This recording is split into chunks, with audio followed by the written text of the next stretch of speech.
ప్రశ్నించే వారికి సంఖ్యలు. రాష్ట్రంలో సోషల్ మీడియా సెన్సార్షిప్పై నిప్పులు చెరిగిన వైసీపీ అధ్యక్షుడు వైఎస్ జగన్. ఆయన చెప్తున్నారు, సాయంత్రానికి కేసులు పెడుతున్నారు వీళ్ళు. ఆయన చెప్పినట్టుగానే పెట్టారు. ఇలాగైతే మిమ్మల్ని మొయ్యలేం, మాట వినని ఎమ్మెల్యేలకు తెగేసి చెప్పిన చంద్రబాబు. ఇది చెప్పండి తిలక్ గారు. ఇప్పుడు ఈ వార్త వచ్చింది, ఆంధ్రప్రదేశ్లో వచ్చింది. అదే సాక్షిలోనో లేకపోతే మన టీవీలో డిబేట్ జరిగింది అనుకోండి, మీరు డిబేట్ అడ్ చేస్తారు, దీంట్లో వచ్చింది చూసి అని మన మీద కేసులు పెడతారా, వాళ్ళ మీద కేసులు పెడతారా? అసలు కేసులు పెట్టాల్సిన అవసరం ఉందా? ఇప్పుడు దీనికి దానికి పోలిక కనపడుతుంది కదా. ఇలా ఇలా మరి ఎమ్మెల్యేల మీద ఆయన అట్లా అన్నారా, మీరు చూసారా అని అడిగితే ఏం చెప్పాలి? ఇప్పుడు మరి వాళ్ళే రాసుకున్నారు. దీని మీద ఏమంటారు మీరు తిలక్ గారు? రకరకాల సమాచారం మనకు వస్తుందండి జర్నలిస్టులుగా. కొన్ని బయట పెట్టచ్చు, కొన్ని బయట పెట్టకూడదు, సోర్స్ చెప్పలేము.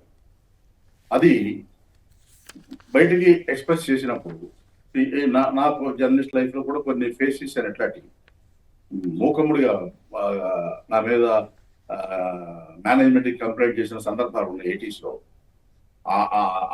మీరు మా వాళ్ళ మీద రాయటం ఏంటి అనేది ఒక పాయింట్. నేను ఎఫ్ఐఆర్ నంబర్తో సహా చెప్పాను, ఎస్పీ చెప్పారని చెప్పాను. అయినా సరే మీరు రాయటం ఏంటి అన్నారు. ఆయన కొడుకు మీద తప్పు చేస్తే మీరు రాయటం ఏంటి అన్నారు. నేను ఒకటే పాయింట్ రైట్ చేశాను. ఇప్పుడు తెలంగాణలో కూడా అదే జరుగుతుంది బండి సంజయ్ గారి విషయంలో. నేనేమంటాను, తప్పు చేసింది కొడుకే, సన్నఫ్ ఫలానా అని ఉందా లేదా, రాస్తే తప్పేంటన్నా. అక్కడ వాళ్ళ వాదన వీగిపోయింది. ఇప్పుడు ఈ రకంగా ఇప్పుడు నేను ఒక మాట చెప్తాను సార్, కొన్ని సందర్భాల్లో కొన్ని వార్తలు బయటకు వస్తాయి, కొన్ని కామెంట్స్ బయటకు వస్తాయి. నాగేశ్వర్ గారు ఆయనంతటా ఆయనే నేను చేసిన సరైన సమాచారం, ఆయన చెప్పిన సమాచారం కరెక్ట్ అయి ఉండొచ్చు, కానీ దాన్ని ప్రూవ్ చేయడానికి ఆ Janasena party core committee member ముందుకు రాదు కదా, వాళ్ళు కట్టడి చేస్తారు కదా. లేదు ఆయన చెప్పిన ఆయన వెనకడుగు వేయొచ్చు కదా. ఆయన నేను ఉపసంహరించుకున్నా అని చెప్పారు.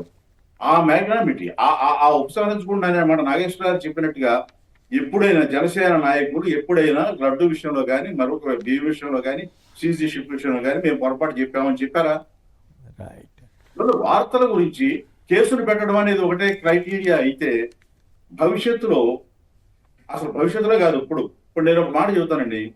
రోజు ఆంధ్రజ్యోతి ఈనాడులో వస్తున్న వార్తల మీద నేను రోజు క్రిమినల్ కేసులు కోర్టులో ఫైల్ చేస్తే మీరు కోర్టులో తిరగడం తప్ప, కోర్టుల చుట్టూ సివిల్ కేసు అయితే లాయర్ కప్ చెబుతారు, క్రిమినల్ కేసులు కనుక వేస్తే పబ్లిషర్ ఎడిటర్ రోజు కోర్టుల చుట్టూ తిరగాలి.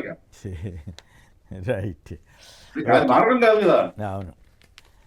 ఇప్పుడు విష్ణు గారు చెప్పండి, నిజంగానే ఇలాగైతే మిమ్మల్ని మోయలేము, మాట వినని ఎమ్మెల్యేలకు తెగేసి చెప్పిన చంద్రబాబు అని వచ్చిన వార్త మీద మీ కామెంట్ ఏంటి సార్? ఇలాగంటే ఏంటనేది కూడా ముందు చెప్పాలి చంద్రబాబు నాయుడు గారు. ఇలాగా అంటే ఆ ఎమ్మెల్యేలు ఆంధ్రప్రదేశ్లో ఏ పనులు చేస్తున్నారు, డబ్బులు వసూలు చేస్తున్నారా, బియ్యం అమ్ముకుంటున్నారా, బిల్డింగుల దగ్గరికి వెళ్తున్నారా, లేకపోతే అక్రమ కేసులు పెడుతున్నారా, అంటే ఈ రకమైనటువంటి పనులు చేస్తుంటే ప్రజలు సహించలేకపోతున్నారు. డిఎంకే అక్కడ అభివృద్ధి చేసినా కూడా ఎమ్మెల్యేల యొక్క అవినీతి మూలంగా ఓటమి పాలయ్యారు అని చెప్పాడు. మరి ఆంధ్రప్రదేశ్ పరిస్థితి ఏంటి?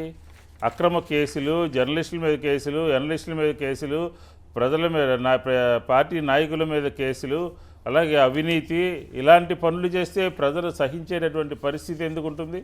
ఎక్కడైనా సరే ప్రజలు ప్రజాస్వామ్యబద్ధంగా సంక్షేమము, అభివృద్ధి ఇలాంటి కార్యక్రమాలు చేయాలి, శాంతి భద్రతలు ఉండాలి, భయపెట్టేటటువంటి పరిస్థితి ఉండకూడదు. పోలీసుల ద్వారా కేసులు నమోదు చేసి భయపెడతాము అని అనుకుంటే 100 మంది ప్రచారం చేస్తారు మీ ప్రభుత్వం గురించి, ఈ రకంగా జరుగుతుంది, ఈ రకంగా పరిపాలన జరుగుతుందని చెప్పని. కాబట్టి ఖచ్చితంగా చంద్రబాబు నాయుడు గారు ఏ సోర్స్ ద్వారా ఇప్పుడు ఆయన మాట్లాడినట్టు మనం అనుకోవాలి, ఆయనకు ఉన్నటువంటి సమాచారం ప్రకారం ఎమ్మెల్యేలకు సంబంధించి మీ పద్ధతి మార్చుకోవాలి, ఇలాగైతే మేము మోయలేము, పార్టీకి నష్టం వస్తుంది అని చెప్పన్నారు. అలాంటి సమాచారమే నాగేశ్వర గారి దగ్గర ఉంది, అలాంటి సమాచారమే ఆయన దగ్గర ఉంది. అలాంటప్పుడు అక్రమంగా కేసులు నమోదు చేసేస్తారా? ఎమ్మెల్యేలకు సంబంధించి ఇప్పటికీ 2 సంవత్సరాలుగా చెబుతున్నప్పటికీ కూడా ఎక్కడా తీరు మార్చుకోవట్లేదు. వాళ్ళ కింది స్థాయిలో వాళ్ళ వ్యవహార శైలి అలాగే కొనసాగుతోంది.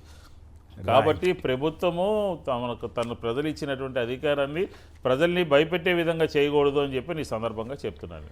జయప్రకాష్ గారు విజయవాడ నుంచి. జయప్రకాష్ గారు నమస్కారం, మాట్లాడండి సంక్షిప్త. సార్ గుడ్ మార్నింగ్ అండి.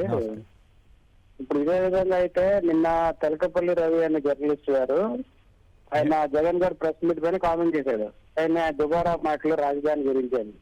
అప్పుడు ఆయన మీద కూడా వైసీపీ వాళ్ళు ఇచ్చేయాలేమో ఆ రకంగా అయితే. ఓకే, ఇప్పుడు సోర్స్ అనేది ఎవరు చెప్పరు, సోర్స్ సీక్రెట్, ఎవరు చెప్పరు, జర్నలిస్టులు చెప్పకూడదు. అవును అది రాధాకృష్ణ గారు ఆన్ రికార్డ్ చెప్పాడు.